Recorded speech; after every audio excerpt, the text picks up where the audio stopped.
Dearly beloved, the title for our podcast message is Not Worth a Bowl of Soup. A few days ago, I was in a conversation with a friend who lamented rather eerily about the broken nature of our world.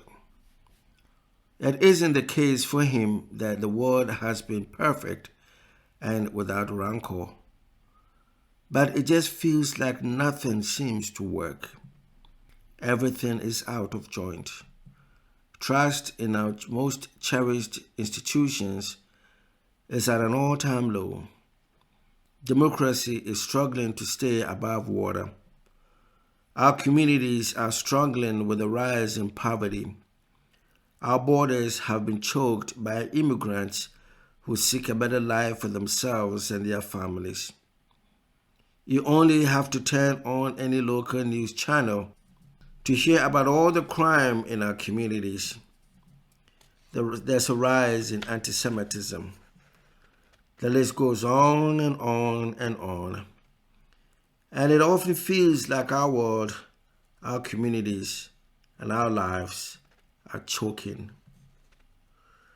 To a very large extent, the challenges we face are based on the fact that each life is either questioning the value of another life or has concluded that another life is not worth a bowl of soup. The event that triggered this conversation with my friend was the death of Alexei Navalny, a Russian political activist who died mysteriously in prison. This man had survived a poison attack, was arrested and put on trial, and eventually imprisoned after he completed medical treatment in Germany. A few weeks ago, he was transferred to a penal colony, one of Russia's harshest prisons. Why would a human being be treated like that? I asked myself. The honest answer is that, to those in power, his life was not worth a bowl of soup. What I found most surprising was that those who thought that his life was not worth a bowl of soup were the same people trying to determine for others, especially his family, how this man ought to be honored. They did not want a memorial service to be held for this man, and most especially, they did not want his grave to become a shrine. But I thought this man was not worth a bowl of soup. So what was the goal of all the inconveniences they caused the family and those who thought that Alexei was worth more than a bowl of soup? It did not make any sense to me. It is interesting to know that during the Second World War, when many Jews were locked up in concentration camps, one of the popular cliches which the Nazis used was not worth the soup. The point was that the human being that God created in God's own image, the Jew, wasn't worth the bowl of soup that was served them. On a typical day, Jewish prisoners would labor and toil at these camps, doing all sorts of work. They did not have the luxury of breakfast, lunch, and dinner. All they had for the day was a bowl of soup. But even then, before they doffed off their hats and received the bowl of soup, they were reminded that their dignity wasn't worth the bowl of soup. Their lives were not worth the bullets that killed them. This is what those who had been condemned for being Jews were subjected to. It is hard for me to fathom how human life could be dishonored in such a way.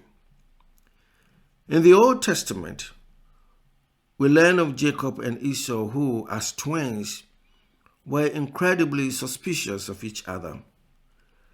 The dysfunction in that family was such that Esau returned home one day and found Jacob cooking soup. He begged him for some, but Jacob requested that Esau trades his birthright for a bowl of soup. What had my birthright got to do with a bowl of soup? Is my birthright worth a bowl of soup? Is my dignity worth a bowl of soup? Esau asks. The tragedy of our lives has been one of seeing others as not being worth a bowl of soup. This then provides us with an excuse to treat people any way that we can because they are not worth even that, a bowl of soup. The truth is, if human dignity were to be quantified in any way, that process questions every human's overall value, not just the value of the one whose life is on a scale, as it were, to assess its value, but also affects the life of the one who is assessing the value of that other life. I read a story about a Chinese couple who had moved to the Coronado area in the late 1930s. They needed a house to rent, but couldn't find one because of the restrictive zoning laws in that area.